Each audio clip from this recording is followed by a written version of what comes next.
Hello and welcome back, guys. We're now starting a new story, Aizawa Donates 21B, written by Kuji. You can find author's profile link in the description.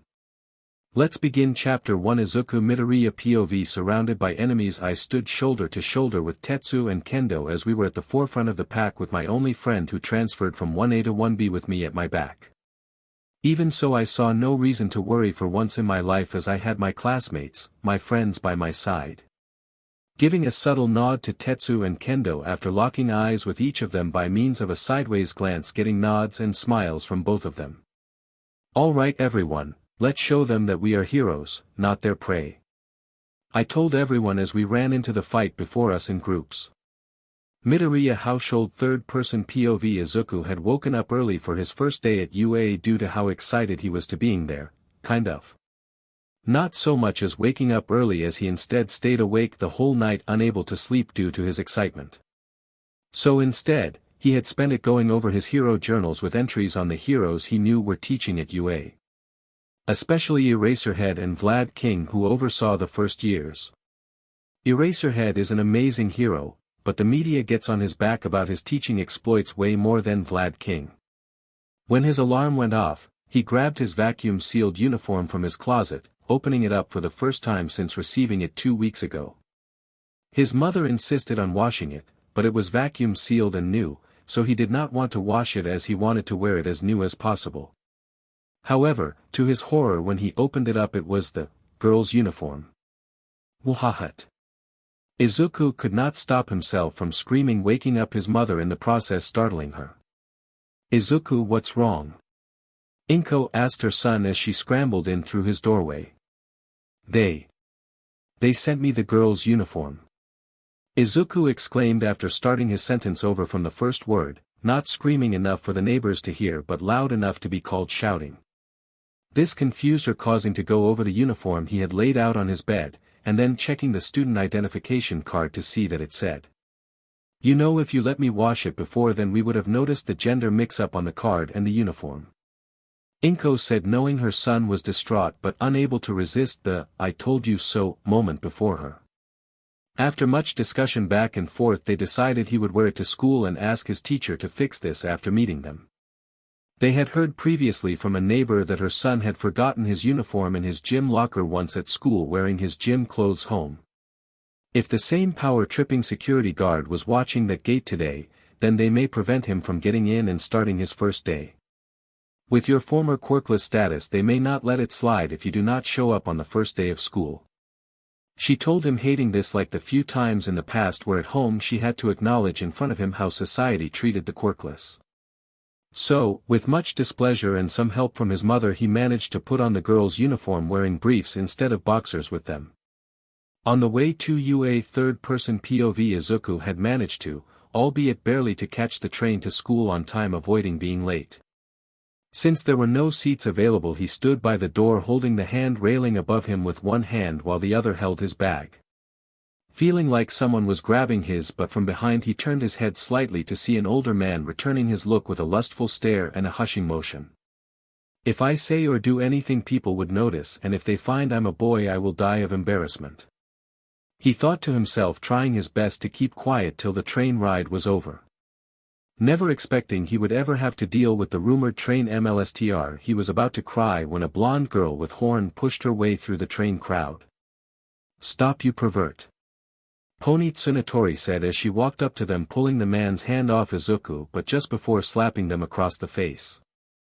Needless to say, the sight of Izuku about to cry, as indicated by the tears at the edges of his, made it easy for even the people who did not know English to understand what the man did.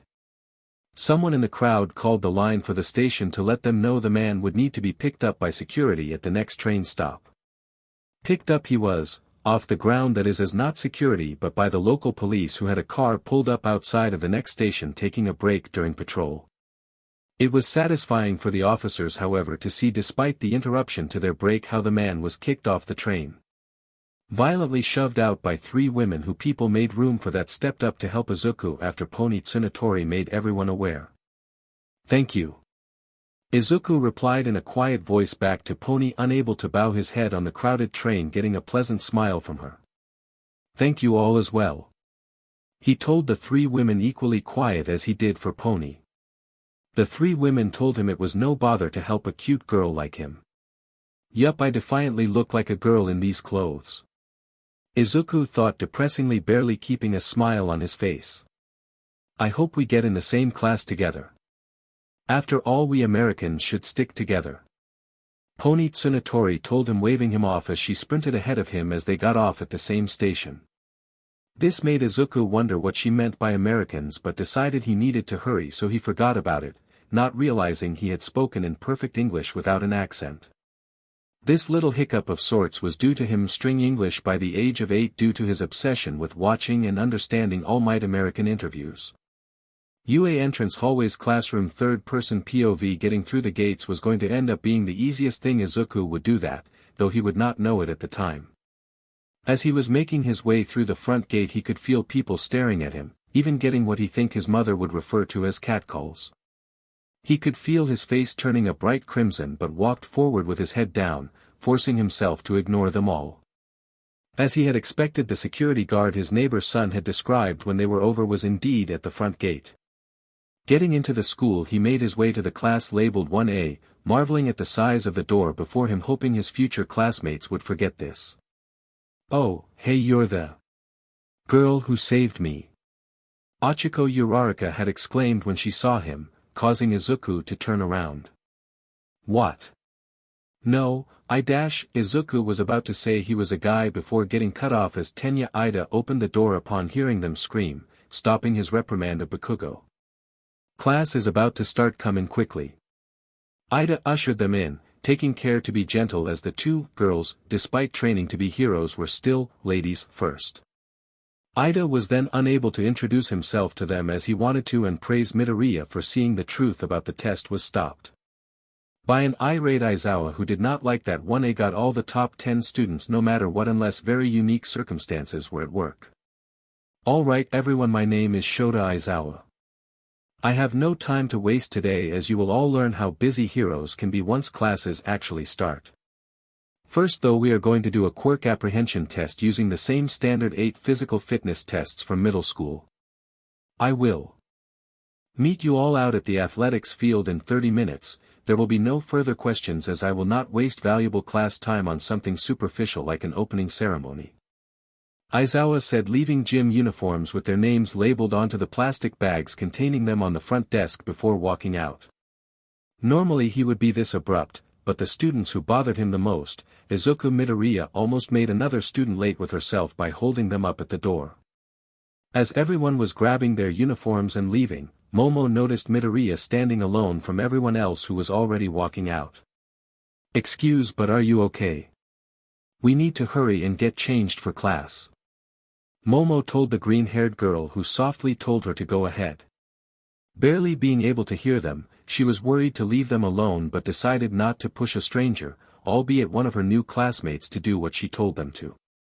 "Okay, but be quick," she said, thinking maybe they were just self-conscious about changing in front of the others. After all, she was as flat as a brick. Izuku, now relieved she left, was able to get dressed, stuffing the uniform into his school bag as he had no locker at the moment. Thinking back to his encounter on the train, not the pervert but the other UA student who he assumed was American, he hoped she was having an easier time in her class. "Looks like I missed my chance to ask them to fix the uniform issue," Izuku spoke to himself, sighing using English, finally noticing for once without his mother telling him. He shook his head, reminding himself his other classmates only spoke Japanese. Not noticing Hagakure was in there with him as she was at the back of the classroom as he began stripping himself. The reason for Hagakure being in there still was since the new mysterious girl with green hair was clearly going to change there, she thought to change with them. But being shocked by their English and assuming he was American like Pony did earlier, she lost her chance to ask if it was okay before they began stripping. So, she decided to avoid the awkward moment by quickly and quietly changing before going to open the door. Only to jump to the other side of it when Izuku's body jolted green energy, indicating along with his physical jerking motion that he noticed her. Going to check the open door, worried but making sure to keep behind it, Izuku had only stuck his head out before looking both ways. Not noticing anyone, he sighed in relief no one caught him changing. He closed the door thinking it just came loose on its own. I should let the teacher know after the door needs to be fixed. He though before closing it, not noticing Hagakure kneeling right under his chin on the other side, just out of his field of vision.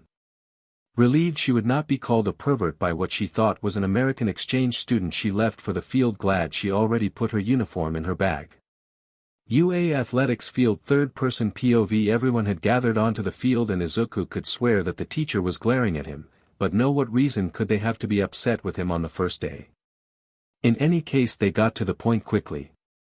All right everyone, for the first test we will use this ball with a tracker to see how far you can throw the ball with your quirks.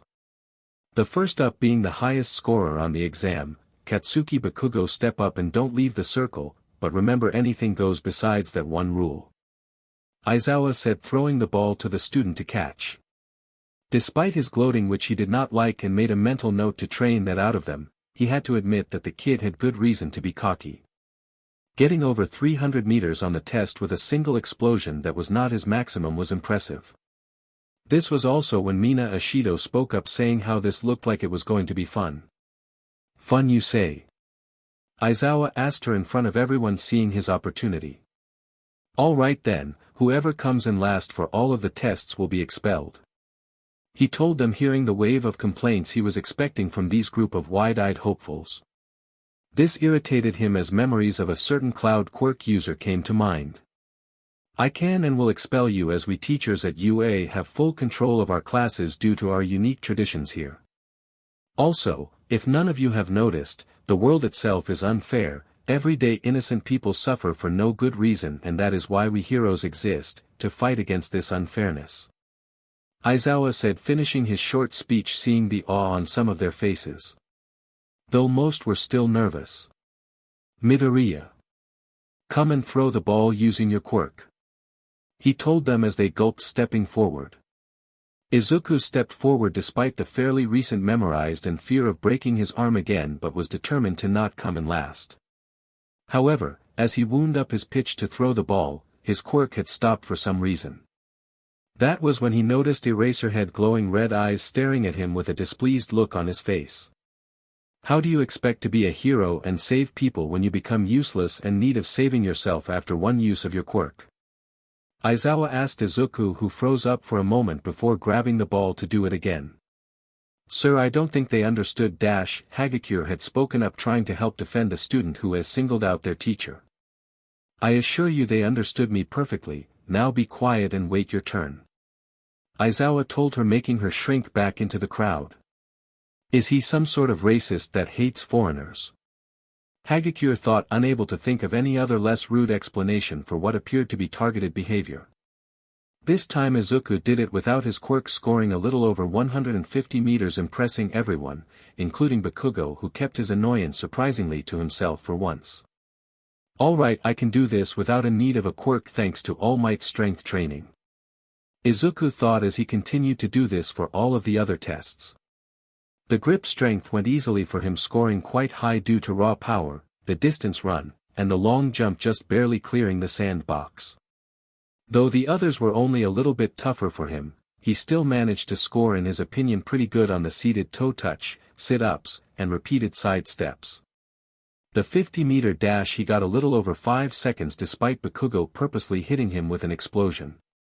Granted, he tripped at the end due to momentary blindness from the explosion to the face he received, which, as he predicted, the teacher said nothing about. Bakugo laughing at him for tripping was not helping with his confidence issues that All Might was trying to help him with. Speaking of All Might, the symbol of peace was hiding in a nearby corner behind a wall, watching this all unfold before him.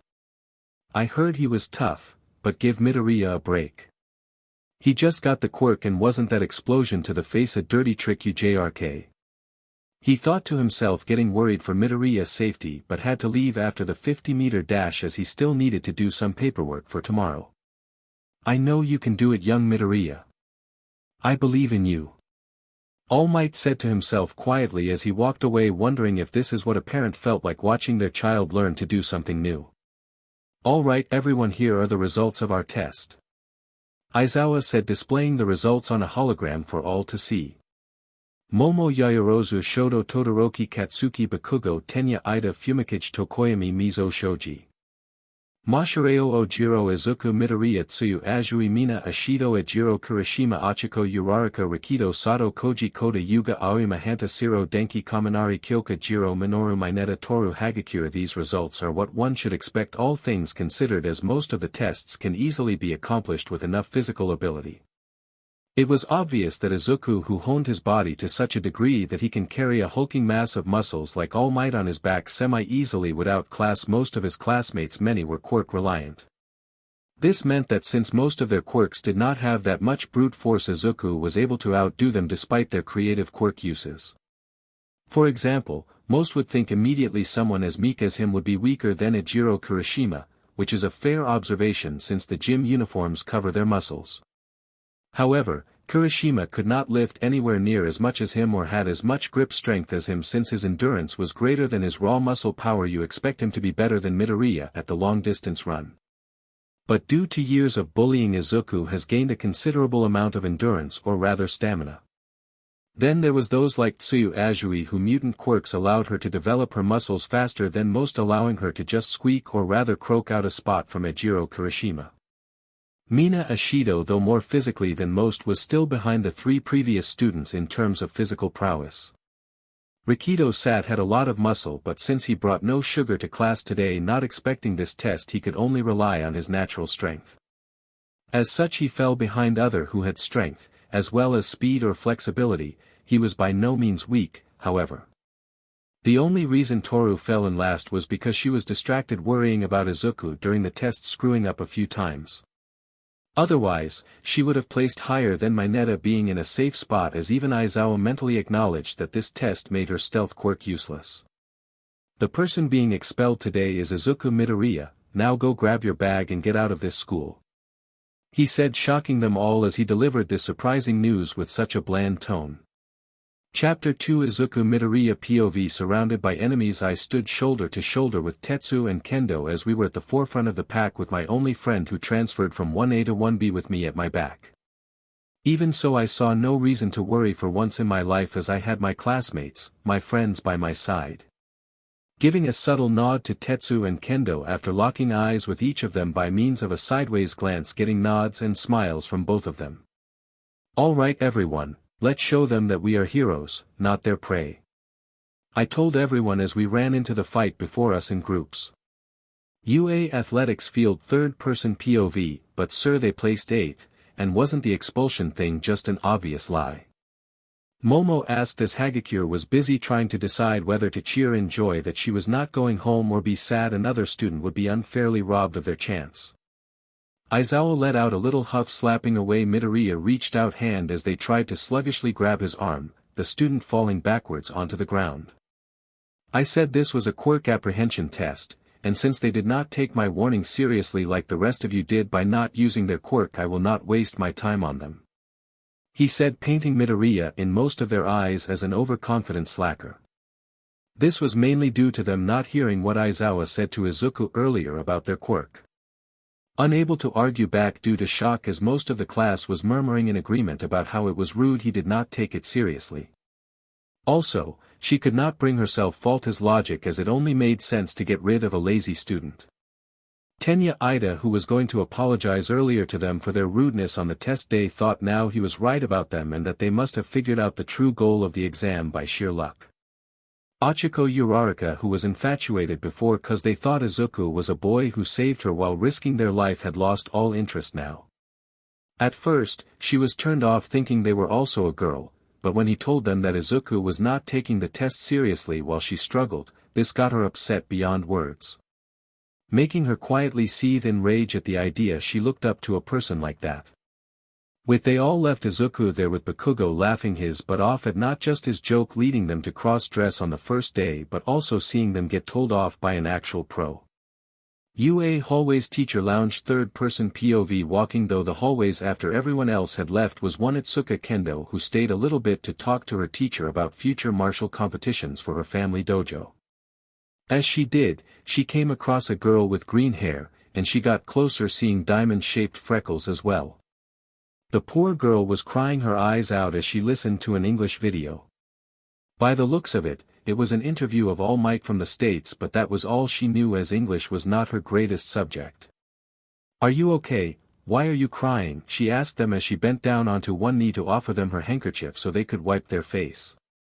The reason Izuku was currently still in the female uniform was that he was so shell-shocked by the expulsion he mindlessly changed back into the uniform in the classroom after everyone left.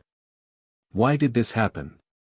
How am I supposed to face All Might after this? He thought to himself, asking such questions repeatedly but not coming up with any answers for them. Tripping and falling onto his knees in the hallway, he pulled up an old interview of All Might on his phone from America, meaning it was in English.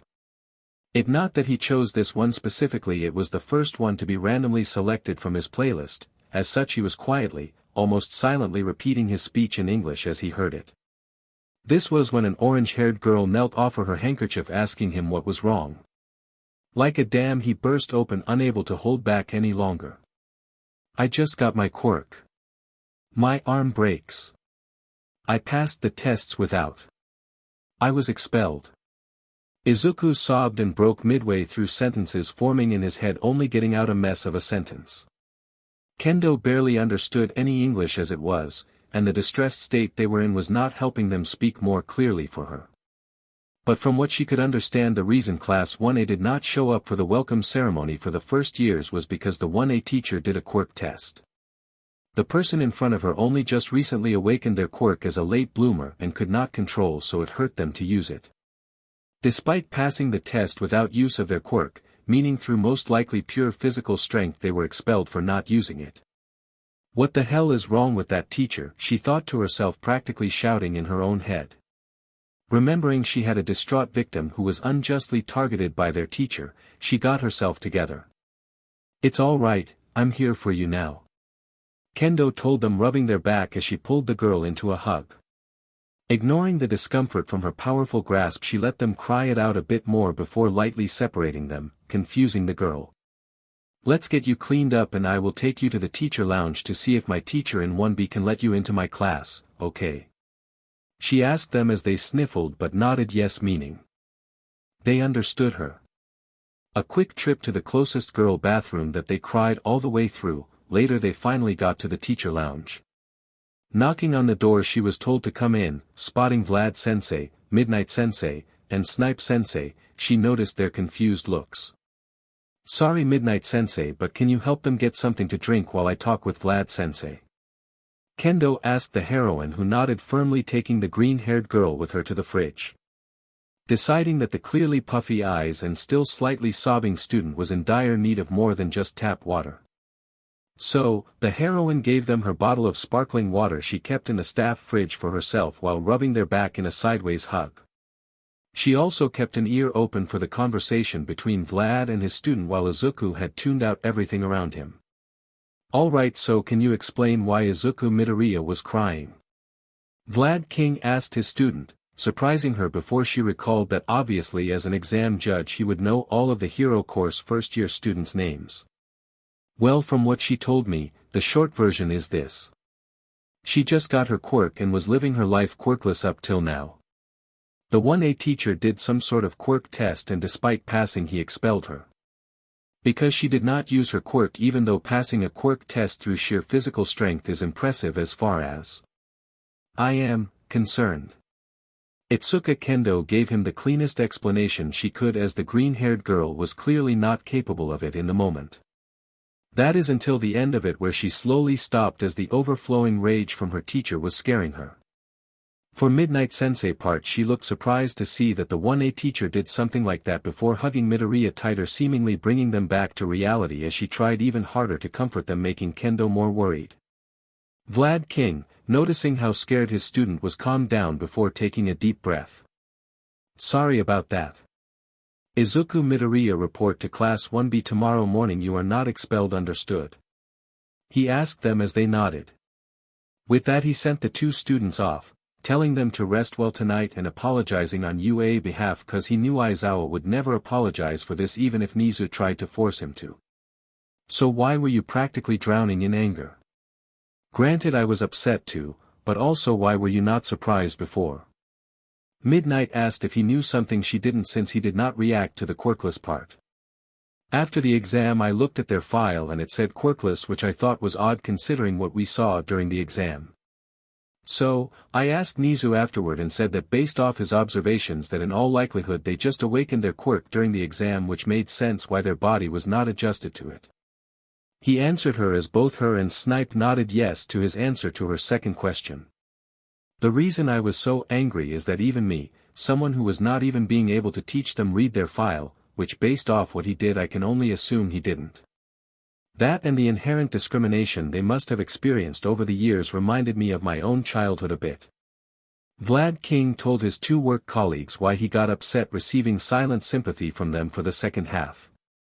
After a few minutes Midnight left to go on her patrol but asked him to keep her in the loop about this as she was not on speaking terms with Eraserhead for the time being. After hearing that, UA Nizu office third-person POV Nizu, who was enjoying a cup of tea before finishing his paperwork for the day, was interrupted by Eraserhead and less than a minute later Vlad King. So, all he knew was that Aizawa wanted to expel someone from his class this year, and with it being the only one he was relieved they did not generate paperwork on par with last year's expulsion debacle. This son of a bitch is trying to expel Izuku Midoriya. Vlad shouted before surprising both men as he punched Aizawa, sending him crashing into one of Nizu's office walls. It was moments like this that Nizu remembered why humans made him want to scream his lungs out despite his joy at seeing the bright futures of his students. After that it took him a good few minutes to calm down both grown men. Naturally, before Nizu could finish doing so, Aizawa managed to get in a roundhouse kick on Vlad King. Do you mind telling me why you expelled one of the only two students to defeat the 0-pointer this year? Nizu asked him as he saw the momentary flinch from Aizawa due to his anger at this mess they made. Unable to bear what he thought was unjustified anger towards him due to his counterpart actions, he spoke up to defend himself. They clearly never trained their quirk since they were little, so why should I waste my time training this unjustly overconfident ingrate? Aizawa responded, seeing how Vlad King went slack-jawed and Nizu's uncharacteristic sigh. He got worried but made sure not to show it. It should have been obvious from the exam footage that something was off about Izuku Midoriya quirk. But unlike I hoped you would, Vlad was the one to see it and take a look at their file to see they were quirkless. He then asked me about it and realized that they awakened their quirk during the exam, not years before like everyone else, so Vlad knew they would have a hard time.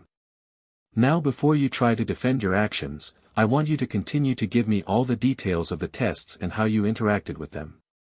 Nizu told them, seeing Vlad King had recovered at last. Aizawa, despite me opening the school hero course to the quirkless, your actions make us look racist towards them and would get us sued indefinitely, if the Midoriya family took us to court.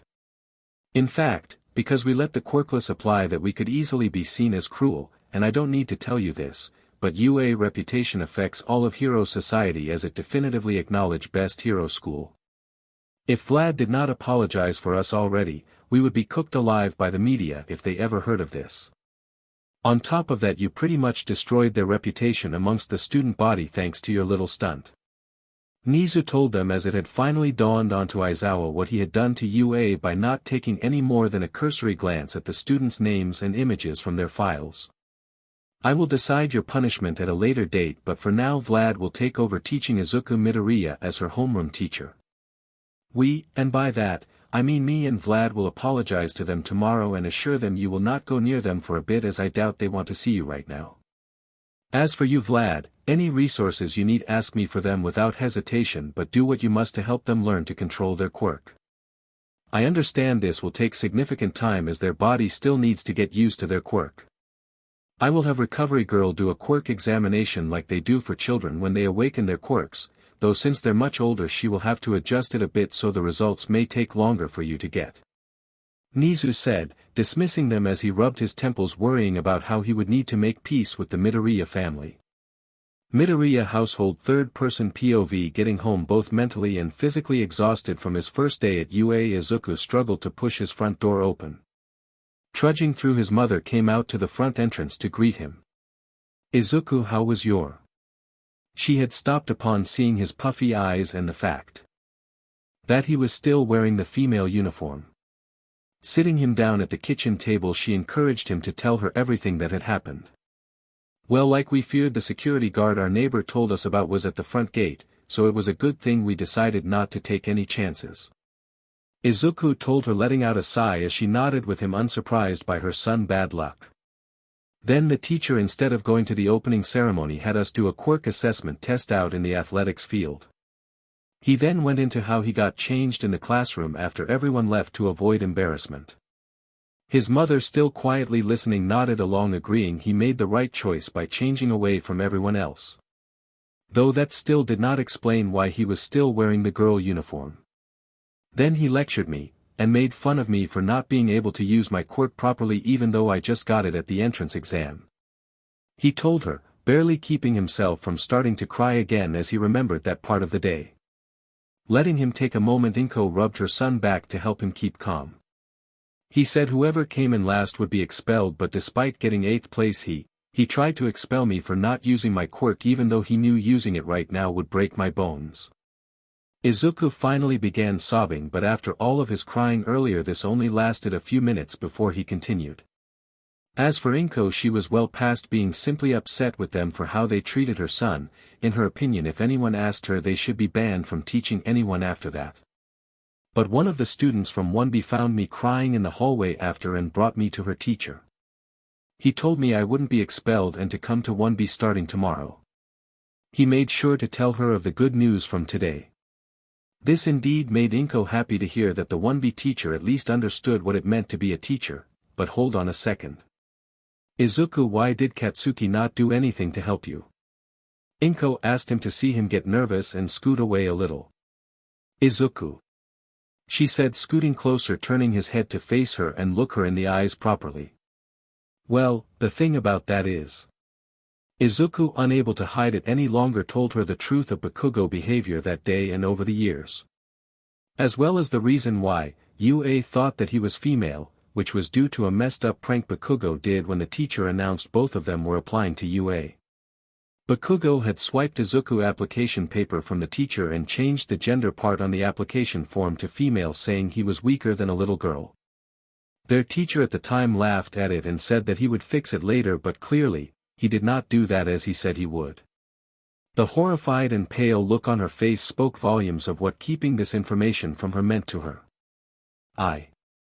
I'm sorry for not noticing on my own, Izuku. Inko cried as she pulled him into a deep hug, too scared now to let go of her baby boy. It did not take a genius to figure out why she did not notice his injuries over the years, so much so that even she realized it. As much as she said she loved her son unconditionally like a mother should, his quirkless status even got to her. That and her longing not to lose her only friend in Japan, Mitsuki, had blinded her from the obvious signs before her. From now on you stay away from him and the rest of the Bakugo family, as I will be cutting ties with them tomorrow. That means no calling him by his nickname anymore either if he confronts you again. Got it? She sternly told him now that she had calmed down enough to think straight. After telling him a few more things, she also made sure to tell him to talk to the principal tomorrow to get the uniform situation fixed. Chapter 3 Izuku Midoriya POV Surrounded by enemies, I stood shoulder to shoulder with Tetsu and Kendo as we were at the forefront of the pack, with my only friend who transferred from 1A to 1B with me at my back. Even so, I saw no reason to worry for once in my life, as I had my classmates, my friends, by my side. Giving a subtle nod to Tetsu and Kendo after locking eyes with each of them by means of a sideways glance, getting nods and smiles from both of them. All right everyone, let's show them that we are heroes, not their prey. I told everyone as we ran into the fight before us in groups. UA third-person POV Izuku was nervous to say the least as he walked through the front gates, fortunately not getting anywhere near as many catcalls as he did yesterday. Though he did duck behind some bushes when he spotted Bakugo. When he got out of his hiding spot, Kendo was there to greet him. Hey Midoriya, why are you hiding in the bushes? Kendo asked them in hopes she would be understood by them. Izuku, not wanting to risk Bakugo hearing despite the wide gap between them that he knew would make it impossible, simply pointed to them. Following his finger and line of sight, she spotted who he was pointing and recalled how rude Bakugo was to her in the test area they shared. I got it, so that guy is a bully, huh? But don't worry, I'm here for you, so let's hurry to class. she said, grabbing his hand, normally not bold enough to do this to a guy, but since she thought Izuku was a girl she did not hesitate to do so. A bit embarrassed to be holding a girl's hand like this, he had to concentrate to keep himself from blushing and stuttering like he normally would. Getting to the classroom, everyone was there already and greeted them, while they greeted Kendo anyway as none of them knew who he was or why he was here. "Kendo, who is this?" Ibra Shiozaki asked her, curious as to why this green-haired girl with freckles was with here as they already had a class of 20. Ibra, however, would not get answer immediately as one of the class foreign exchange students ran up to the two, grabbing a hold of both of Izuku's hands with her own. "Are you joining our class?" Pony exclaimed, happy at the idea that she could speak her native tongue freely with someone else in the class like she did back home. "I am, though originally, I was in class 1, but that is a bit of a long story." Izuku laughed awkwardly, still not quite wanting to discuss it in detail with anyone other than his mom or All Might right now. They said they would talk to him after school today, and that All Might was told by the principal what more or less happened. For everyone else other than Kendo, they were shocked to find another half-American half-Japanese student in the school like Pony.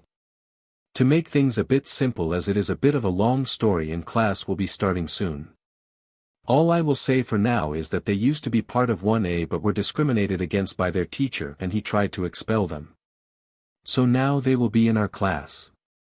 Kendo told them just as their teacher came in. "All right, everyone except Midoriya, take a seat. I need to bring them to talk with the principal, so homeroom today will be spent deciding on your class rep while I have that meeting. It looks like everyone is here, so I will skip roll call today. Come on Midoriya, we need to go over some specifics with the principal about how to proceed." Vlad King said, making sure he said the last sentence in English so they could understand. It seemed that between his father working in America, his perfect English scores, and the fact that Kendo told him they only spoke English so far, both principal as well as teacher assumed Izuku was like Pony. Surprised they knew English so well, he figured they were just speaking English much more than his last school, since heroes needed to learn it as it was the most common language on the planet. However, if Principal Nizu and Vlad King had looked past his middle school, they would have already realized that Izuku was born in Japan. This little tidbit of information would be discovered only after they finally talked with him. "So, but sir, should they not be here to vote with us about this?" Monoma asked his teacher, genuinely feeling bad for the girl for those snobs in 1A treating her like dirt. "It's okay, really." Izuku told them, not sure why everyone looked impressed with them. The reason they were impressed with him was that they assumed Japanese was his second language like it was for Pony. As such, his clear pronunciation without any hint of an accent was impressive in their eyes. Agreeing to it since Izuku himself said so, they let their teacher and new classmate go, barely getting the class representatives decided before launching into another kind of debate. UA Nizu office, third-person POV. Sitting across from the mouse principal was Izuku with his new teacher Vlad King beside the principal, both giving him assuring smiles. "My apologies, young Midoriya, that this is how we are meeting for the first time. I was hoping that we would meet under more pleasant circumstances," Nizu said, happy to see some of the tension leave from the young lady sitting before him. Both him and Vlad King had decided to speak English during this meeting to make sure she fully understood them. "I can assure you that you will not have an expulsion on your record, just a normal transfer from 1A to 1B, so your record as a student won't be damaged." "Well, any further anyways, my apologies if this is personal, but I noticed something very odd in your records from middle school," Nizu asked her, worried about how her past school experience may have twisted her up on the inside. What had him worried was that in their file she had disciplinary issues on an almost weekly basis since middle school. All of these incidents stated they were the one attacking other students out of jealousy of their quirks. More specifically, Katsuki Bakugo was named in almost all of them as the victim who simply defended himself. But with what they saw in the entrance exam and what Aizawa described during the quirk assessment tests of his, this made no sense whatsoever. It was also odd that if they were supposedly attacking the other students so often, then how were they not expelled but only given bad marks on their records? "Well, the thing is..." Izuku froze for a moment before relaying to them what he told his mother about his middle school experience and Bakugo. Not noticing their faces as he was focused on keeping it together, he did not see the shock and horror on their faces very similar to his mother's own expression. Nizu and Vlad were, to put it simply, disturbed that this middle school almost let someone as mentally unstable as Katsuki Bakugo apply, with staff even recommending him. Then again, all of those recommendations were clearly lies when they noticed the discrepancies earlier with Midoriya. But to think that this person went as far as to torture someone for years like they did and not see what they were doing was wrong, wanting to become a hero, this had disturbed them greatly. But when Izuku got to the part about the gender on the form being changed by them, they focused again, realizing something. "My apologies, but, you're a boy. Then why did you wear the female uniform without complaints?" Vlad King asked them, as that was the one thing that he really could not fathom a reason why. When Izuku told them about his neighbor and the security guard, they asked for the name of the neighbor and remembered the student. Now understanding why they had so many absences on their record now made sense, and also meant they needed to call them and apologize for this. Nizu also made sure to fire the security guard at the end of the day and make sure word got around for what he did and hid from them, assuring they ruined his career in security for anywhere. "My apologies you had to suffer like that, I never approved of such a thing, but I will make sure you will not need to deal with them again. The uniform will take a few days, so until then you can wear the gym uniform, as we always keep a few spares of every size for students in case they damage them during court practice. I will have your new student ID ready by the end of the day, so come to my office after school to pick it up," Nizu told them, going into the system and adjusting their student file and sending the info to the library to begin making his new student ID. Sadly, for them, Izuku was not done. "Sorry to tell you this, but, my mom said she would be coming in Friday to talk to you no matter what," Izuku told them, seeing the momentary dread on their faces before they composed themselves. This was when Vlad King stepped up to tell him what was to come. "Since you just got your quirk, I will help you after school starting the day after tomorrow to do extra training to help you learn how to use it. I know that your body will likely require months to adjust to it. So that is why we will only do serious training in 2 weeks, so that way if you break your arm or leg, Recovery Girl can heal you before the sports festival. Tomorrow, she will give you a quirk examination to help me figure out how exactly your quirk works," Vlad King said with as much confidence as he could muster after hearing about their disturbing past. Unsure of how to feel about this, as he did not want to leak All Might's secret, the hero had walked in, using his skinny form. "All Might!" Izuku exclaimed before covering his mouth. The blonde hero simply laughed at this, waving their hand in a way so as to indicate for them not to worry about it. "The entire staff already knows of my circumstances, so don't worry. Nizu told me what happened yesterday with Aizawa. So, I will assist Vlad here in training you to control your new power." All Might told them, causing Izuku to relax but causing the other two people in the room to raise an eyebrow at him. "What?" All Might asked them, not knowing why they were staring at him like that. "As much as I am curious about your relationship to them, as you seem close, I am more curious at the moment as to why you are speaking Japanese with them when you are even better with English than present Mike," Vlad King said, unsure of why he would not speak in the language most comfortable to them.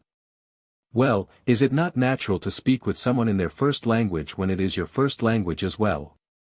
It is true I am just as fluent in English as I am in Japanese, but everyone else speaking English to me, so I assumed I had to respond back in English," Izuku told them, causing a new conversation to occur about the language mix-up. Finding out why he had spoken English to Kendo when he first met it all seemed too ridiculous to be true if they were outsiders to this situation. Izuku also freaked out when he was told his status still said quirkless, and he realized he forgot to update it. Nizu assured them, however, that it was no problem for him to fix, as it was probably better to do it through the school than as a random individual calling the government agency in charge of these things. "Anyway, why exactly do you two know each other so well?" Vlad King asked them, now partly expecting something crazy like they were secretly father and son.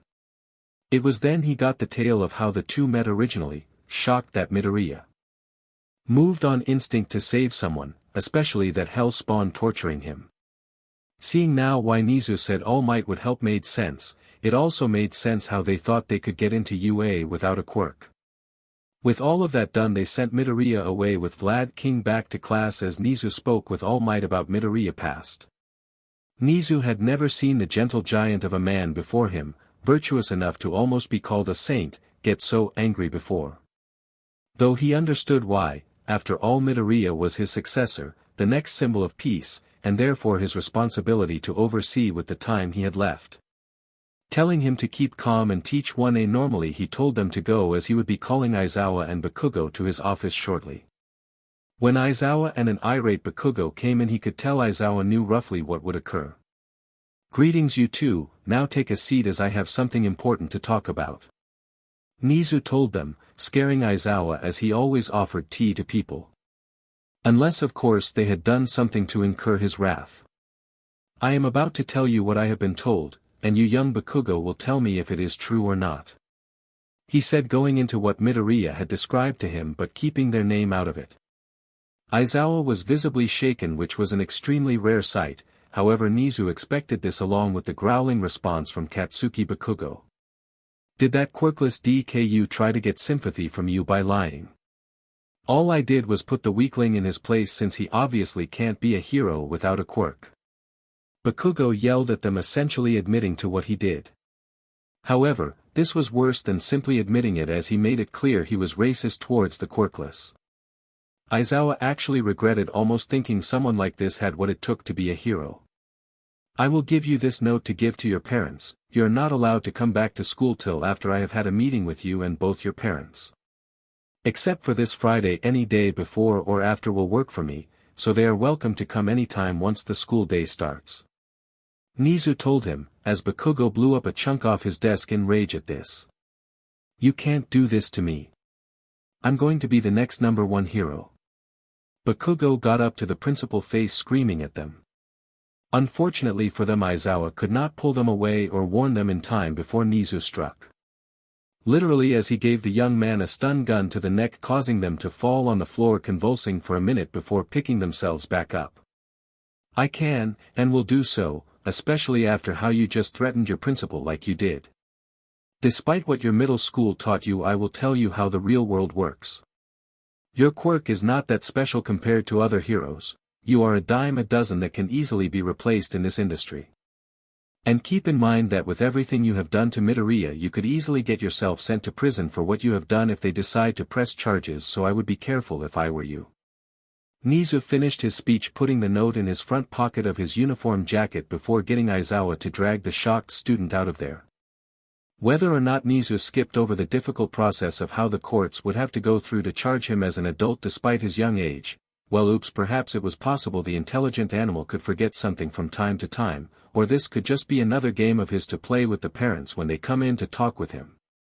UA Class 1B third-person POV. After they decided their class reps Kendo, who knew them already, well, a bit more than everyone else, anyone was at front. With Pony beside her, as they felt having the other half Japanese half American give them her opinions would be invaluable. Kendo made sure to let them know the full story as she knew it, which was not entirely wrong, so it was close enough that when they would find out the truth, they would likely not change their minds. "Okay everyone, Class 1A is probably going to target her for bullying and by extension us from now on. So, make sure not to wander the halls outside of class hours without at least 2 other classmates with you." Agreed. Kendo told them to make sure they all stayed safe from the other class. All of them agreed. The second issue is helping her get used to school here in Japan, as unlike Pony she had a really rough first experience, so be gentle with her. She told them all again, receiving agreements from them not knowing the truth of Izuku's long school life in Japan. Pony for her part was going to do everything they could to support their fellow American transferee. After a few more back and forth discussions, the 2 people they had been waiting for entered, with her wearing the gym uniform.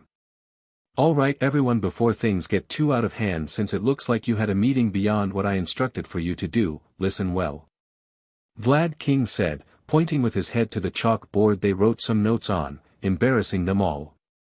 Though they were all shocked to find out Izuku was a boy this whole time and a watered-down version as to why he was mistaken for girl, this did not change much.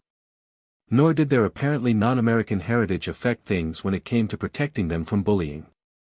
Pony did still try to be the closest to him as his English was still no different than the average American.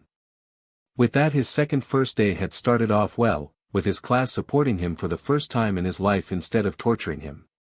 The rest of the day fortunately ended without him being seen by 1A Chapter 4 Izuku Midoriya POV. Surrounded by enemies, I stood shoulder to shoulder with Tetsu and Kendo as we were at the forefront of the pack, with my only friend who transferred from 1A to 1B with me at my back. Even so, I saw no reason to worry for once in my life, as I had my classmates, my friends, by my side. Giving a subtle nod to Tetsu and Kendo after locking eyes with each of them by means of a sideways glance, getting nods and smiles from both of them. "All right everyone, let's show them that we are heroes, not their prey," I told everyone as we ran into the fight before us in groups. League of Villain bar third-person POV. Tamura was sipping a glass of whiskey on the rocks as he went over the basic quirk info the twerp they had in 1A get for them. How the hell did a kid with a quirk powerful enough to destroy a zero-pointer get expelled so quickly? He asked himself out loud in a sarcastic way, as the spy had told them why from the beginning. Kurojairi, who knew this, kept quiet, cleaning a glass, though it did not stop him from wondering how the child's supposed ego held up. Who knows, maybe we can track the kid down and use them to break All Might by having them join the raid. He spoke this time to Kurojairi, wanting his opinion on the idea. Naturally, he knew his sensei was likely listening in the background from his monitor, but knew they only spoke when they felt he needed their advice. As interesting as it would be to do so, I doubt that we will get a chance to meet them before the raid, since our spy did not see a reason to follow her after class. Kurojairi said, hating to deflate Tamura metaphoric bubble. Yeah, fair enough. Well, in any case, let's get to work on finalizing the details for tomorrow info gathering. Tamura told him, as he was still unsure if the morning or nighttime would end up being better. Bakugo household third-person POV grumbling to himself as he went through the front door of his house during the early evening, as he spent a few hours at an arcade burning off steam. However, as soon as he entered, he got not the screaming he expected from his mother, but her slapping him across the face and dragging him into the living room by his uniform jacket right shoulder. Throwing him onto the single seat in the living room where his father usually sat in silence, he finally noticed how his mother's eyes looked all puffy, as if she had been crying. What the hell is the dash? He, instead of getting yelled at by her, simply got slapped again, this time much harder, almost knocking him out of his chair. Why the hell did I get a call from INKO telling me she was ending our friendship because you have been bullying Izuku for years, borderlining on torture? Mitsuki yelled at her son, silencing him as her husband pulled her back, calming his distraught wife down. Katsuki, I want you to tell us why you thought it was okay to use your quirk to abuse Izuku like some sort of villain. Masaru asked his son, hoping to get some sort of reasoning, no matter how convoluted or twisted it was, from them. Katsuki Bakugo, the ever-so-prideful person, even with his parents, huffed before responding in a quieter voice than before, as he did not like the look his dad gave him when he reprimanded him, which was rare. The quirkless idiot would never shut up about being a hero, even though he should have known it was impossible. I was just trying to put him in his place and show him where he belonged. He told his parents, as he was very annoyed. They could not understand something as simple as he was great, and Deku was not. Both his parents, however, were shocked to hear her son say something so twisted, considering all he talks about is becoming the next #1 hero. This was when the note had fallen out of his pocket and his mother picked it up as both she and her husband read it, scared of what could have been written in it. You got yourself suspended on the first day of school and you might get expelled. Mitsuki burst with anger at her son's stupidity she was reading about. TCH. The stupid rat principal said that I can't go back to classes till you have DMN talk with him. He said, getting pulled up out of the seat from his mother. You will not be allowed to leave the house till after we have that meeting on Saturday, do you understand? Now go to your room, you will be getting no dinner tonight. Mitsuki said, cracking her knuckles when it looked like he was about to yell back at her, shutting him up. Her husband followed up with a shake of his head and a disappointed look in his eyes that sent the youngest of the Bakugo household silently stomping up to his room. What are we going to do, Masaru? If Inko decides to press charges for Get Hero School, his whole life could be over. She said in despair as she fell onto the couch, sitting covering her face with her hands. If her son got a criminal record cause of this, then he could kiss and decent jobs goodbye along with any hope of becoming a hero. Masaru sat down beside his wife, wrapping his arms around her, rubbing her back as she began crying a bit at the thought of her son in prison. All we can do now is get him back on the right path and do everything we can to minimize the charges against him. He told her in a soothing voice, upset with himself that minimizing the potential criminal charges was likely all he could do. Since UA along with other hero schools were considered government facilities, depending on what his son did, despite being technically a minor, he could end up getting a few years in a juvenile detention center if it was bad enough. UA Entrainés hallways. Class 1A third-person POV. Izuku had walked through the front gate, meeting with Kendo and Pony, who seemed to be waiting for him. "Hey, you two. You know you don't need to wait here for me, right?" Izuku told them, hoping what he saw on the board was a joke. But he now realized they were dead serious about being his bodyguards at school, even though he thought it sounded like overkill. "I would like to say we know we don't need to, but it looks like we were right." Kendo paused for a moment halfway through her sentence before pulling Izuku behind her and Pony. This is when Izuku noticed he just narrowly avoided a hand grabbing his shoulder from behind where he stood a second ago. "You have been expelled already. How dare you trespass on school grounds? An out-of-school uniform no less," Ida exclaimed, chopping his hands in his usual robot-like manner. Granted, he was still giving Izuku a stern glare, that is before Toguro Kamakiri in all his green-colored rage grabbed Ida by the shoulder from behind him before kicking him in the family jewels. Ida, collapsing a moment after Kamakiri removed his foot, was turned onto his back by his attacker as they glared at him with disdain. "Hey, but, save the lectures for yourself, let's go you three before more show up," he said, pointing to the entrance with his thumb. "Good call, but next time maybe just go for a gut punch.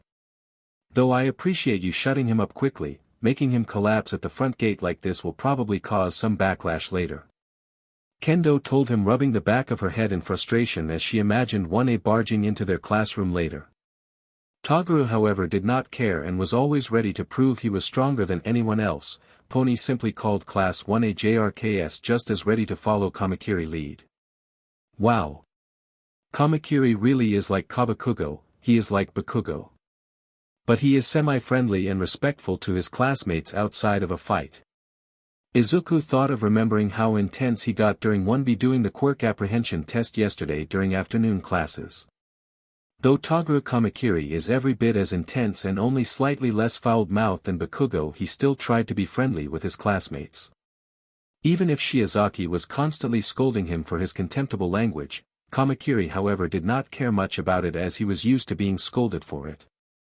Making their way through the halls, careful to take a slightly longer route on the other side of the floor opposite the 1A classroom to avoid bumping into them on the staircase. Kendo, Pony, Kamakiri, and Izuku in the center made it to class with no more issues. "Hey everyone, fair warning," Kamakiri handed the glasses guy from 1A his, "but so we might get an interruption later," Izuku said, laughing awkwardly as Kamakiri huffed with his arms crossed at his statement like he did nothing wrong. Which in later on in retrospect was, as Kendo said, was just a bit too far, but it could also not be denied that Tenya Ida deserved every bit of the pain he felt that morning. His classmates at the time who were there all just sighed at this, honestly half expecting him to deal the first blow in this war between their classes. Finding Tenya Ida struggling to get up at the gate, Ochiko used her quirk to help him up after she ran up to him. "Ida. What happened?" She barely kept to mild yelling at this sight of one of her classmates hurt. "Green, thug." Ida barely got out as he huffed, getting air back into his lungs at last. "Green thug." Ochiko was confused as to what he meant but decided to hurry themselves up to class. Halfway through he was good enough to walk on his own, so she let him down, though he was still a bit pale. Perhaps the strain of zero gravity on top of a kick to his courtesy of Kamakiri earlier was not a good combination for him. When they brought him to the classroom, Momo ran up to them in shock upon seeing how pale Ida was, as he walked alongside Ochiko. Aizawa was quietly resting in his sleeping bag like a caterpillar in a cocoon, like always, was listening closely to the conversation. "Why is Ida so pale?" Momo exclaimed in shock as she checked Ida all over. I was assaulted by a green-haired insect-like boy with a mohawk. I assume he was in 1B given his fighting abilities. Ida said, not realizing anyone could have kicked him from behind like that in the moment due to his pride blinding him quite a bit. You were just attacked. That is so not manly, bro, Kirishima said, shaking his head at how unheroic the other class was. Aizawa, however, who was hearing this, thought something was odd about this. After all, as aggressive as Vlad was, he made it clear to his students to never bully anyone. Right when I was lecturing the girl who got expelled on the first day about sneaking back onto campus and insulting the school further by not following the dress code. Ida said, confusing them all as to why they would come back. After all, 1A was the best, so getting expelled from them should have ended her student career. It was when Ida revealed this bit of information that Aizawa caught on to what had really happened this morning. So, Ida, in his so assured self-righteousness that it was stupidity at this point, did not realize he was harassing another student, therefore he was the bully in this case. Aizawa thought internally, sighing at how, despite coming from a respectable long lineage of heroes, was already causing problems. This also made sense to Aizawa as to why someone from Vlad's class would just randomly assault someone like that. As much as he wanted to derail this train now, if he told them why Izuku Midoriya was still here, then they would begin to not trust him. Nizu told him to keep the details of why Bakugo was not in class a secret for now. The only way to divert this inevitable train was to explain that he made a critical error in judgment with Midoriya. But if they started doubting him, then they would eventually and rather swiftly force Nizu's hand, causing him to explain the truth to them about Bakugo's situation to prevent a class war between the two groups of students. This meant he could not tell them yet why Midoriya was still here despite him trying to expel them already. The last thing UA needed was for rumors to spread that one of their students had technically committed criminal acts. Even though they would normally be trailed as minors, it is beside the point as far as the media was concerned. Even now, Nizu and Hound Dog were using their spare time to do thorough background checks on all the Hero Course students to be safe. So, all he could do was hope they would show some self-restraint and listen to him when he told them not to make the situation worse. All right everyone, once class starts I will tell you something important, so calm down for now. He said, not wanting to repeat what he had to say twice by saying it now. UA lunchtime. Third-person POV. Izuku was lucky and ended up getting katsudon for lunch today, so he was cheered up after this morning's confrontation with Tenya Ida. Everyone in 1B got together at the same 3 tables they pushed together, but everyone sat beside someone specific. It made sense to them sit beside someone who had more to talk about. In his case, that was Pony on his left, who he talked about American heroes with him in English, and Monoma on his right, who joined in a bit about their quirks, though in Izuku's opinion he needed to work on his English a bit more. Monoma was eating a simple lunch of steamed rice, miso soup, and grilled fish, while Pony was eating something more akin to home in the form of a burger. Hey Pony. Tetsu asked her, taking his Japanese slowly for her, continuing after she nodded yes. Your quirk is partially some sort of cow mutation, right? So, does that mean you are committing cannibalism by eating that burger? He asked her, grinning. It took Pony a moment to process his question before she realized that he just called her a cow. Since he was sitting across from her, she kicked him in the shin, making him drop his fork onto his plate as he clutched his bruised shin. I am a horse, not a cow. Pony exclaimed, pouting before turning her head to the side. This caused almost everyone to laugh at his mistake after Izuku translated the English for everyone to understand his screw-up. In my defense, I want to point out horses don't usually have horns, but cows do. Tetsu said as Kamakiri jokingly smacked the back of his head, chuckled at his excuse, now joining in his classmate laughter. This laughing, however, would soon come to an abrupt end as Kirishima slammed his fist on the table with an irate Ida and an exasperated yet stern-looking Momo. Unlike most of her classmates, she realized something odd was going on, but decided to keep it to herself till she had an actual explanation to give them. Still, she came with them to make sure that no one got violent and went against their teacher warning. Can we help you? Kendo asked as she stood up, noticing how Izuku shrunk back as their attention was on him and Kamakiri. Aizawa-sensei expelled you already, so why are you with 1B? Did you tell them, and their teacher some sort of lie to get in their class cause that is so not manly? Kirishima said to Izuku, who was currently being held by Pony, who looked ready to launch her horns on a moment's notice. What Kirishima said crossed a nerve with all of them, as after getting to know Izuku a little could easily tell he would never do something like they described. They told us no lies, though there was a minor misunderstanding about their gender due to a paperwork issue with the school, but that is it. Kendo tried her best to keep calm, as the last thing she needed was for the rest of the school to see the two hero courses fighting it out in the cafeteria. Ida had serious doubts that someone as rude of them would not try to deceive the students of 1B, the fact that they are violent fools in his eyes made it seem all the easier to deceive them. Looks like I will need to help these delinquents see the truth, even if they do not deserve it. As a hero it is my job to help them. Ida thought, still not realizing how rude he himself was being with how he rushed to judge them. Despite the fact you ganged up on me this morning with that sneak attack from him over there, he said, nudging his head towards Kamakiri, who needed to be held down by Tetsu. It is my responsibility as a future hero to help you see how badly you are being deceived and set you back on the right path. Ida said, seeming proud of his speech. That is till Monoma started laughing, holding his gut. Needless to say, this offended Ida greatly.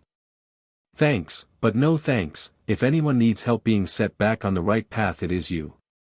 Monoma said, wiping the tears from his eyes as he stopped laughing and got up. Now even Momo was starting to get annoyed with how rude he was being towards them by laughing at them. You are the only delinquents here, I'm afraid. Harassing us. Judging a fellow former classmate without knowing them. Saying we are the ones that need to change our ways to fit your ideals.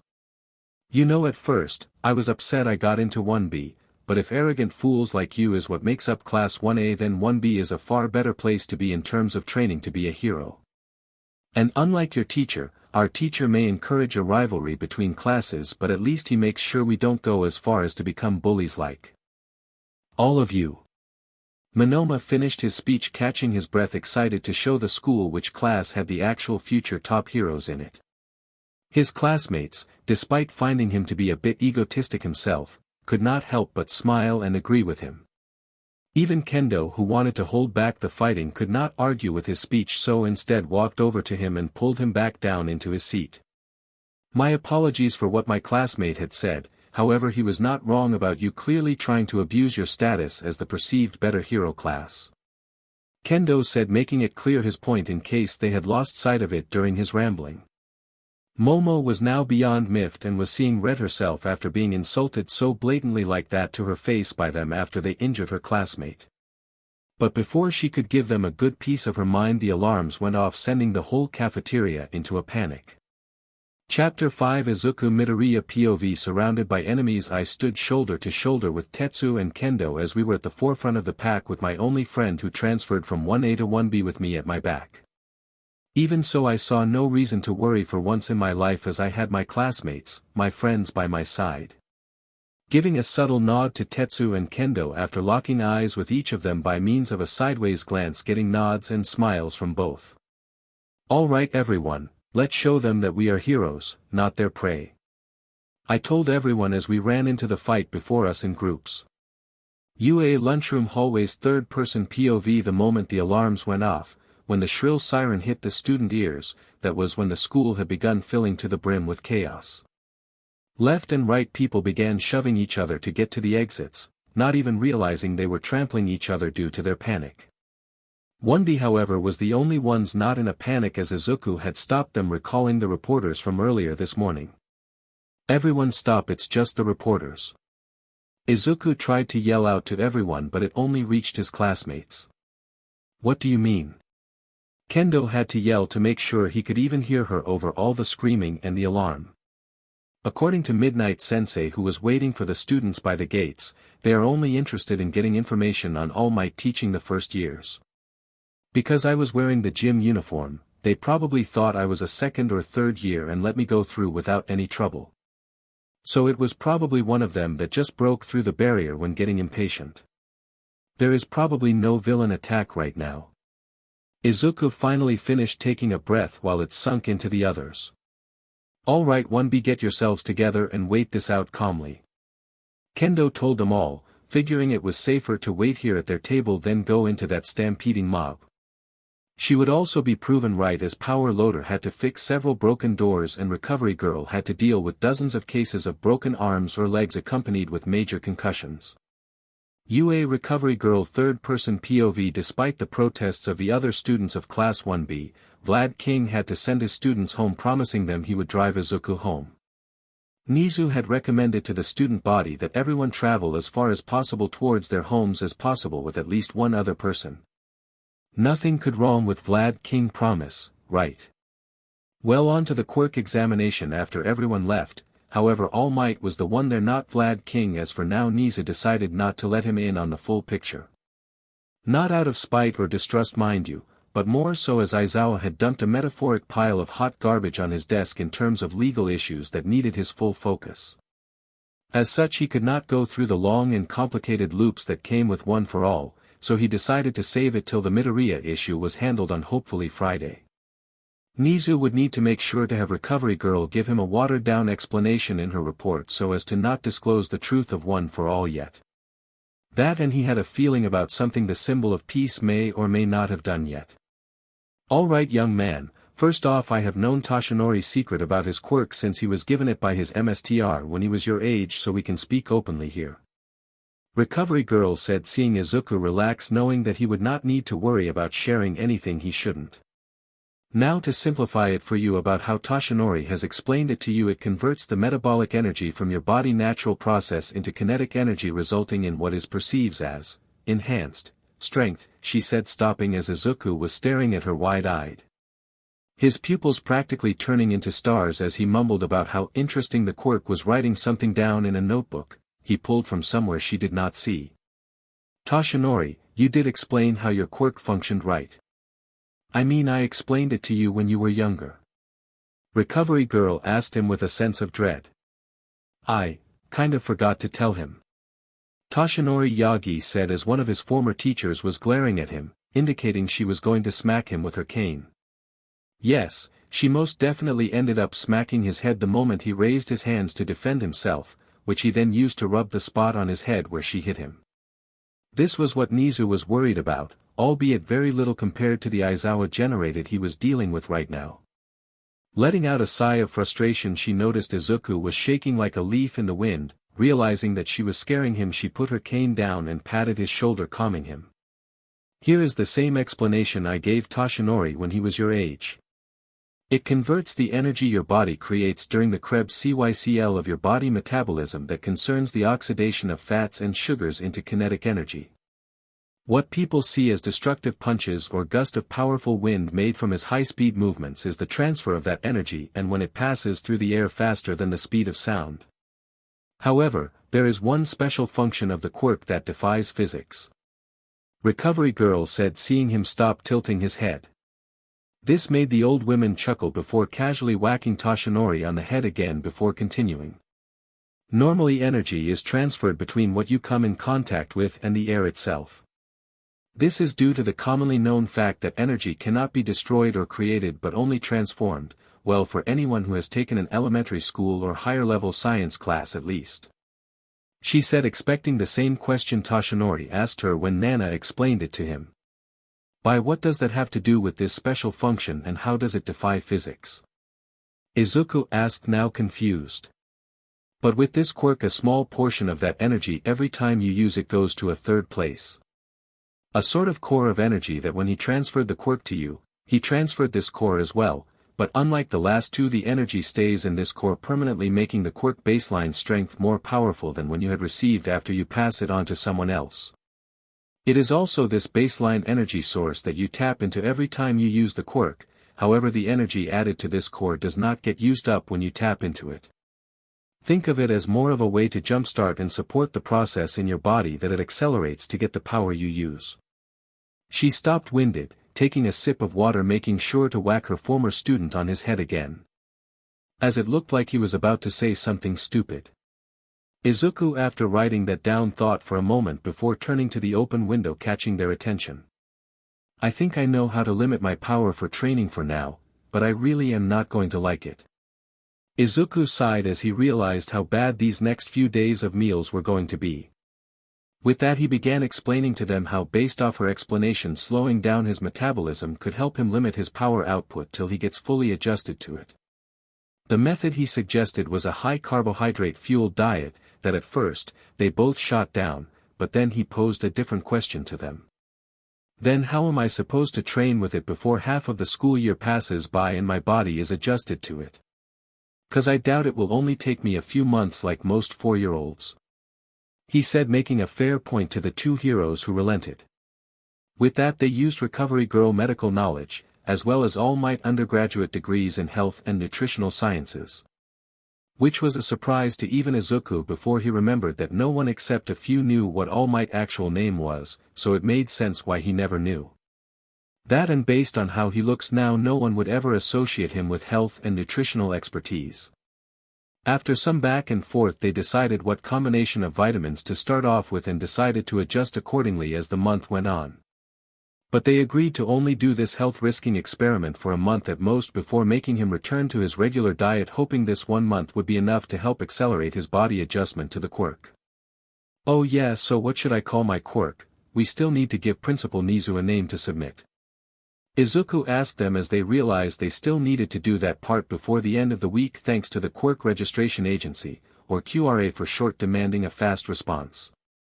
In the end he decided to call it Metabolic Boost since using the quirk increases his metabolic rate to create such extreme boosts in energy.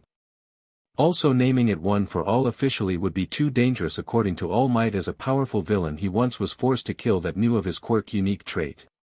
If their minions are still around, they may have access to government files somehow, so it was best to err on the side of caution. This also meant he would need to eat a lot more once he got into serious training with it. Mustafa Street's third-person POV. When Vlad King had promised Inko Midoriya he would escort her son home to be safe, he did not expect the most dangerous drive of his life home after work. On the way to Izuku Midoriya apartment they had come across 4 villain fights, 3 in-progress robberies, and 2 drag deals getting busted. The robberies and the drag deals he had to stop as Izuku told him he was worried that another hero might not arrive in time, saying he was fine with being a little later if it would not be a bother to his teacher. Quickly handing them off to officers that were patrolling nearby or had been called to the scene by another passerby. Shortly realizing in a moment of despair that now he would need to fill out and send in 5 incident reports tomorrow to the HPSC as he was the one who took down the criminals. On the other hand, he would get a small but unexpected pay bonus from the HPSC for doing the emergency on-site captures. I thought this area was supposed to be safe. Vlad King asked aloud, wondering why a formerly quiet area was seeing this much activity at this time. When he used to live in the area about 17 years ago before he moved to his current apartment, all this place ever saw an occasional mugging 2 or 3 times a week. So, when he heard recently from a colleague that this area was a hot spot for incidents, he was worried for Izuku and his mother living in such an area. I know, right? This is even quitter than usual. Izuku said aloud as Vlad King, despite his years of teaching and fighting villains, almost slammed his brakes on the next light in shock. He thinks this is even more quiet than it should be. He exclaimed internally as he gave a very subtle and unnoticeable side glance to his student while still focusing on his driving. Deciding it was probably better not to get a definitive number, he prodded with a general question. Hey Midoriya, how many crimes do you come across, crimes or fights on a daily basis? Vlad King carefully asked them. Izuku took a moment to think about this, making the man worry even more about what the general answer would be. Normally throughout a regular day I end up coming across something around 15 to 30 villains on average, I say. So, I really struggle to get to school on time when about 40 or 50 show up on my route, but luckily, I only tend to encounter villains every other day, so it's fine. Izuku said with a smile as something became abundantly clear to Vlad King. This kid is a villain magnet. He is the one somehow attracting all of the danger to the area. He internally screamed while keeping his neutral poker face on to not alarm Izuku. All right, this is your apartment complex, right? Vlad King asked his student, hoping the extra work and danger would finally stop. Yeah, it is, thank you sir. Izuku bowed to him as he went up to his apartment. Luckily for him his teacher was watching to make sure he was okay. behind. Now having to take them to the police station on the route to his house so they can throw him in the drunk tank for the night. Midoriya household third-person POV. Izuku had finally come home at about the time Inko had been expecting him to get here, as she was told they were examining his quirk today. That, and he had an unfortunate habit of drawing in villains wherever he was. So, to make sure no villains attacked whenever she went shopping, she would always go to the grocery store on the opposite end of the area they lived away from his schools. "How are you doing, Izuku? Did you figure out how your quirk worked?" she asked her son, hoping he would not hurt himself again with it any time soon. Telling her the basic function of it and how he was going to test a new diet for the next month to stabilize it made her happy, as it seemed that his first teacher at UA was one of the likely few bad ones, if hopefully only bad one. Then telling her of all the crimes they came across, a thought crossed her mind along with a silent prayer. This nice teacher sounds like he got lucky for a first-time experience with Izuku bad villain luck. Inko thought, not realizing her son considered his luck with villain encounters the opposite, even though he had no idea it was not a normal encounter rate for most civilians. No, for Izuku all the villain attacks happening near him were just more opportunities to watch heroes fight and add to his hero journal's info about the various pro-heroes he saw.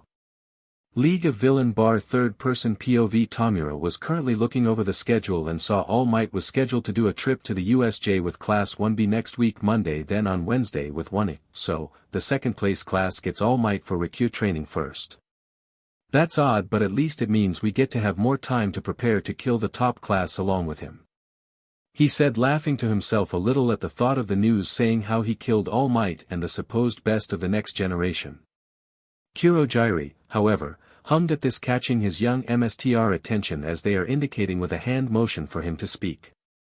Is it possible there is friction between All Might and Eraserhead? If so, then it will be even easier for us to kill them both and 13 come Wednesday.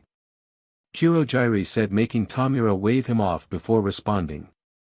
Oh please, even if they had perfect teamwork between the three of them. We have a secret weapon made by Sensei and his personal doctor, those fools do not stand a chance against us. Tamura said, remembering the basic quirk info he got from the snitch.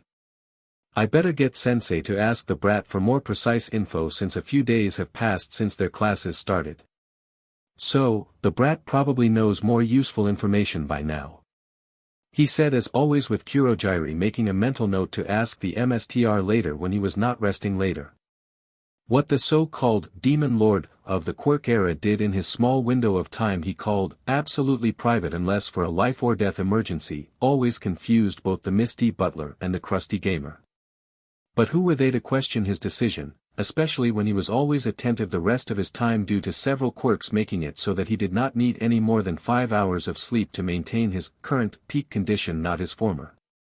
Chapter 6 Izuku Midoriya POV. Surrounded by enemies, I stood shoulder to shoulder with Tetsu and Kendo as we were at the forefront of the pack, with my only friend who transferred from 1A to 1B with me at my back. Even so, I saw no reason to worry for once in my life, as I had my classmates, my friends by my side. Giving a subtle nod to Tetsu and Kendo after locking eyes with each of them by means of a sideways glance, getting nods and smiles from both of them. All right everyone, let's show them that we are heroes, not their prey. I told everyone as we ran into the fight before us in groups. UA Teachers Lounge third-person POV. Nizu walked into the staff lounge as usual to greet his teachers before the day had begun, only to find an exhausted-looking Vlad King filling out paperwork. Naturally the others were watching him, wondering why he had so much paperwork to do this morning when he normally handled all of his paperwork in the evening before going home. Hello Vlad, what exactly is all that paperwork? Did you not drop off the paperwork for Midoriya special training equipment yesterday before taking him home? Nizu questioned, in his opinion the overly colored red hero. Unable to properly respond without doing a mental reset, he dragged his hand over his face, letting out a long sigh. All right, I will tell you, but if any of you laugh instead of giving me helpful advice or your condolences, I will punch you in the face. That includes you as well, Midnight and 13. He said, shocking them all, as it was extremely uncharacteristic of him to threaten to punch a woman who was not a villain. Going into the details, he told them of all of the villain encounters on the way to Midoriya apartment and what they told him about their villain encounters. Well, that is it, so anything you all have to say? He asked as they were all far too shocked to speak at hearing how Izuku Midoriya himself is like a magnet for villains. Not to say that Izuku Midoriya was a magnet for villains was an understatement among understatements in their collective opinions.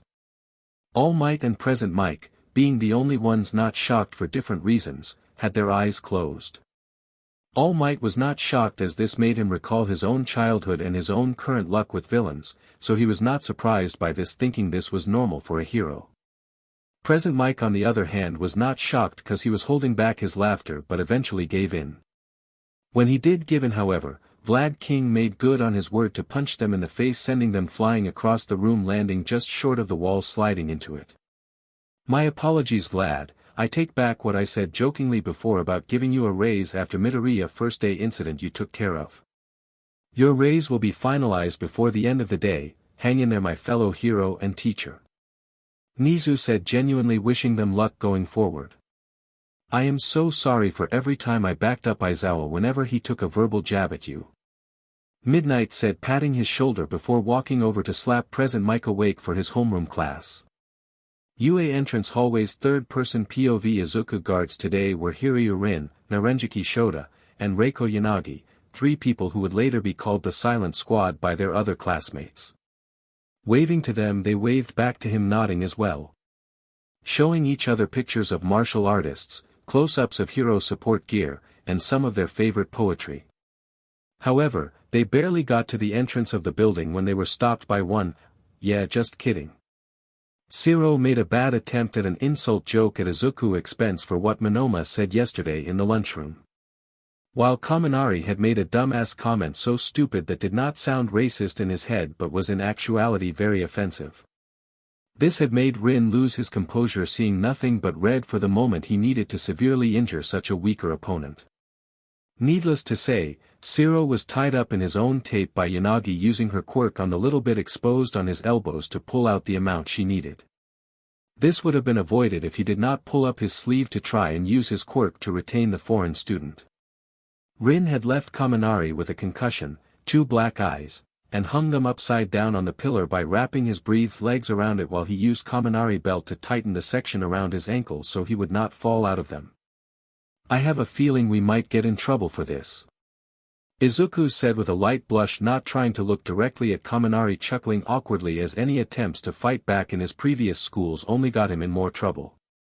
Reiko was the only person other than Izuku who could not bring themselves to look at Kaminari. Though for her it was much worse to look at him in his current state than Izuku due to gender differences than simple embarrassment of seeing someone else, exposed, to put it mildly.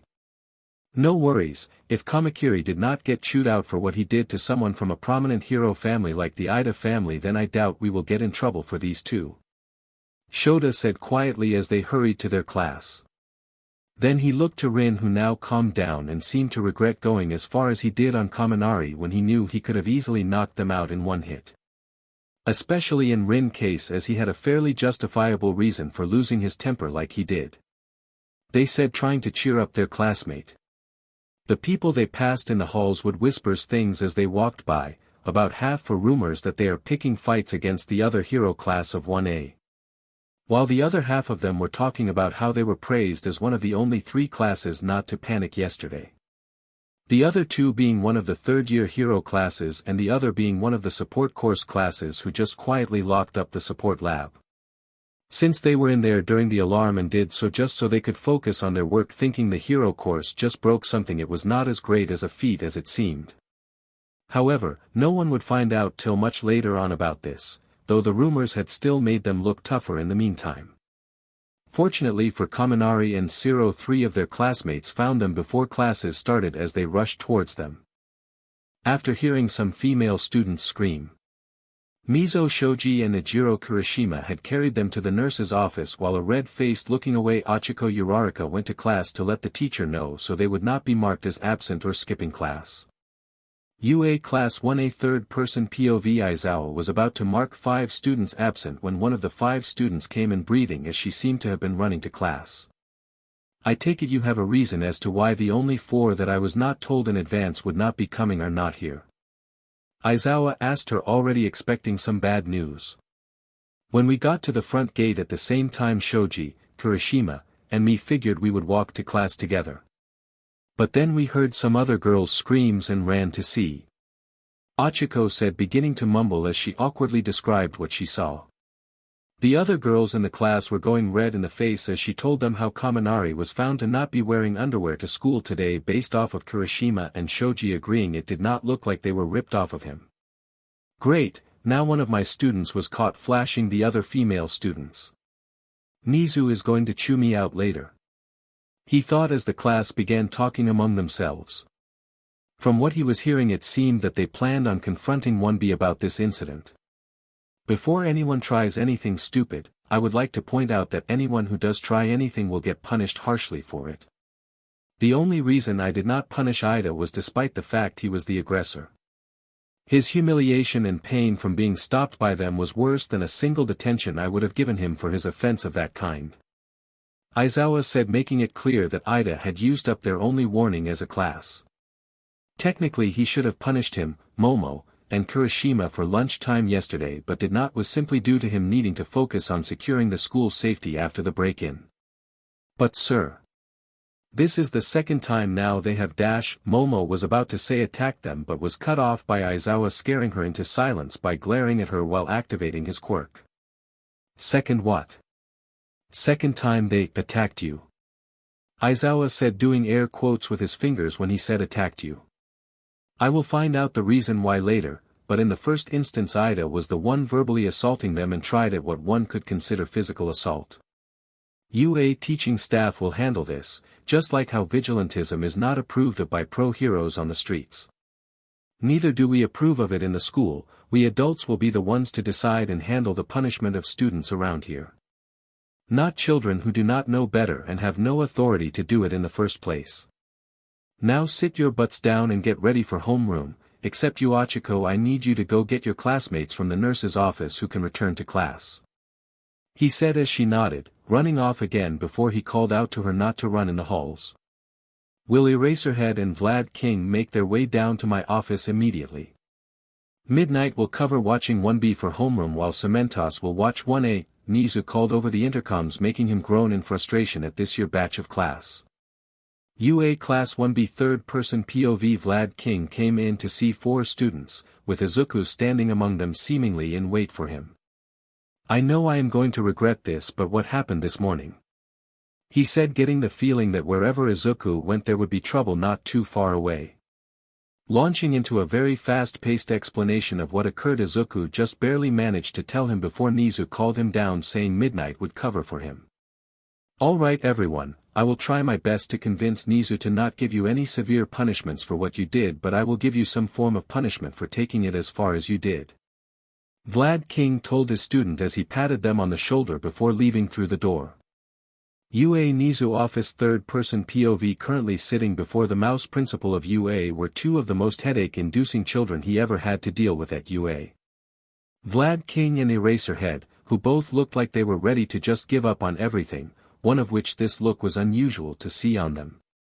First thing first, Vlad, tell me what your students had probably told you what happened that led to Denki Kaminari and Hantashiro being tied up at the first floor main entrance with the former flashing roughly half of the female student body. Nizu said as Vlad began going into a slower and as a result clearer explanation than what Izuku gave him.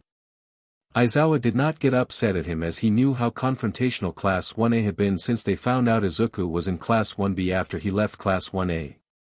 As well as how this seemed very plausible with how stupid Kaminari has shown himself to be in class from what he has seen. I see, normally it would mean suspension for Kaminari for what he did unintentionally to the female portion of the student body as well as his racist comment. But in this case, I will let him off with a week of detention and an exclusion from any and all hero training during that time. Any objections to that, Aizawa? He asked the hero for his input as it was his student in the end. I can see nothing wrong with that punishment, sir. I have made it clear to the rest of the class after this that any further action on their parts will be harshly punished. Aizawa said, regretting that he did not act with them before this happened. Though with the intruder issue Nizu could not blame him for checking their defenses for any other holes that could be exploited. As for your student Vlad, what do you think will affect them most as a punishment, as I feel a whole week worth of detention is unnecessary? Nizu asked them in hopes to not put any more strain on them than he already has so far. Vlad King took a moment to think about this before answering his boss. Forcing him to sit in the sidelines during hero training for tomorrow and next week will do him good and actually teach him a lesson. Vlad King said as Nizu nodded happily at this. I agree that as a hero student, watching the others train while he is forced to sit it out will feel worse than any detention. Once the students in the infirmary can tell us what happened, once they wake up, that is, if they say anything different from what you told me, I will let you know if we need to change the punishment, Vlad. Nizu said, agreeing with him to send the heroes back to their classes as homeroom was now halfway done at this point. UA Class 1B third-person POV returning to his class, simply glad he was able to avoid Rin getting any sort of mark on his student record. Vlad King was hoping to relax a little now. Instead, what he saw was Midnight giving out romantic advice like it was some sort of official class, with the boys unable to bring themselves to look at their female classmates. When he saw on the board explained as she was in the middle of telling them how to know how low you should put your hand around their waist when wrapping your arm around them from behind. Oh Vlad. How was the meeting with Nizu and Aizawa? Midnight asked him after enjoying herself due to the reactions his class was giving her.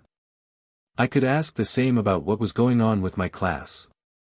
Vlad King tried not to be upset at her as she was actually siding with him instead of Aizawa for once.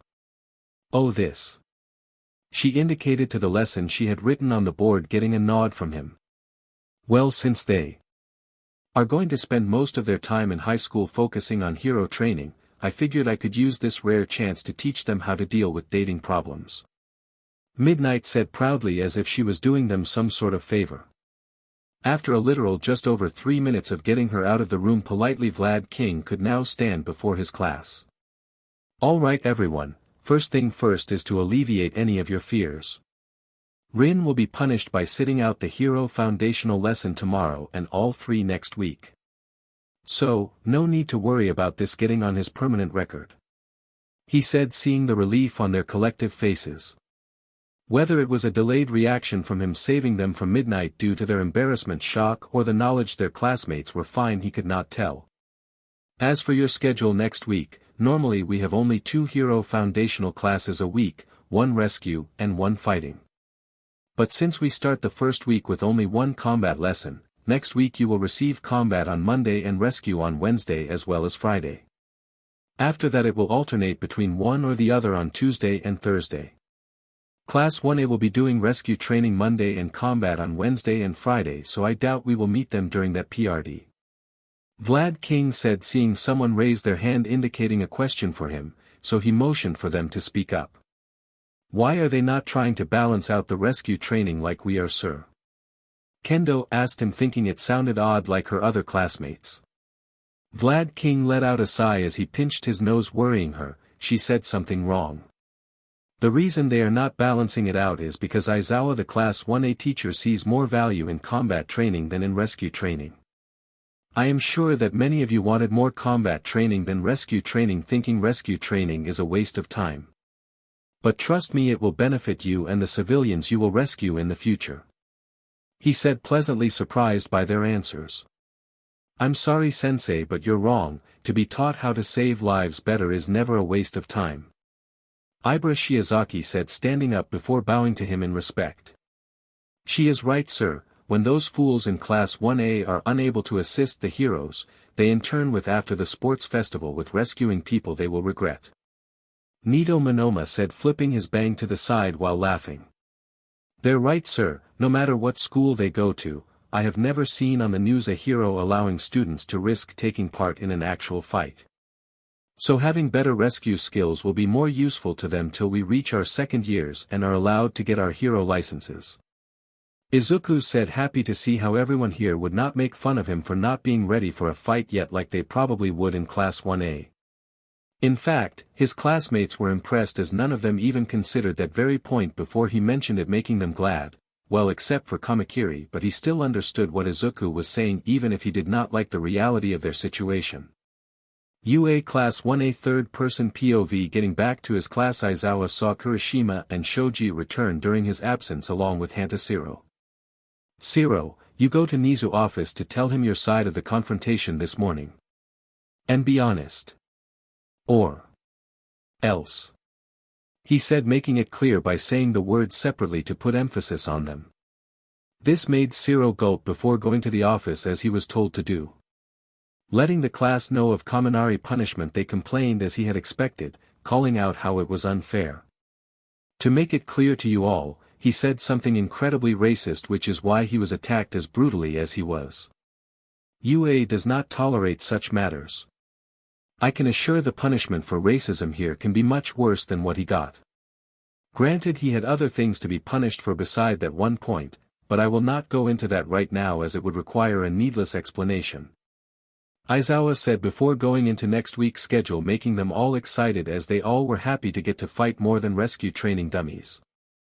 Clearly, unlike Class 1B, they lacked the benefit of Izuku knowledge to assist them in learning overlooked facts of hero work that their teacher had no intention of providing them with at this moment.